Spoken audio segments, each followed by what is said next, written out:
পরিবারকে আর্থিক সহায়তা দেন তিনি।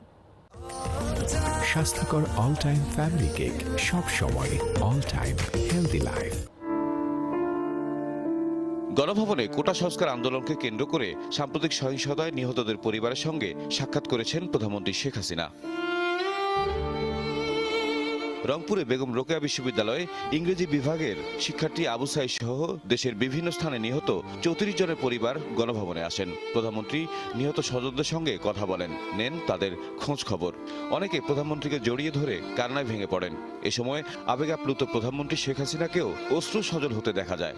গণভবনে ব্যাংকোয়েট হলে তৈরি হয় এক হৃদয় বিদারক পরিবেশ। এ সময় প্রধানমন্ত্রী তাদের সান্ত্বনা দেওয়ার চেষ্টা করেন। আমি তো বুঝি আপনাদের ভেতরে আমাদের প্রতিনিয়ত এই বাপ মা ভাই বউ এদের হারানোর ব্যথা নিয়ে আমাদের চলতে হয়। এমনকি লাশটাও তো দেখতে পারিনি, কাফন দাফনটাও তো করতে পারিনি। আমি আসলে আপনাদেরকে আমি কি বলে সান্ত্বনা দেব? শেখ হাসিনা বলেন, সরকার পতন ঘটানোর নামে মানুষ খুন কখনোই কাম্য নয়। আর মানুষ কি দোষ করলো যেভাবে মানুষ খুন করতে হবে? মানুষ খুন করে সরকার পতন এটা কবে হয়, কখন হয়? সাধারণ মানুষ কি দোষ করেছে?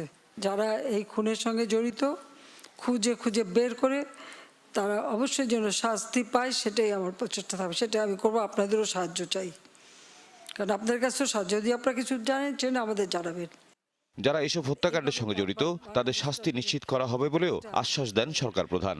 আর মানুষ মেরে লাশ ঝুলিয়ে রাখার মতো এই বর্বরতা, জানোয়ারের মতো ব্যবহার, এটা কি কেউ করতে পারে?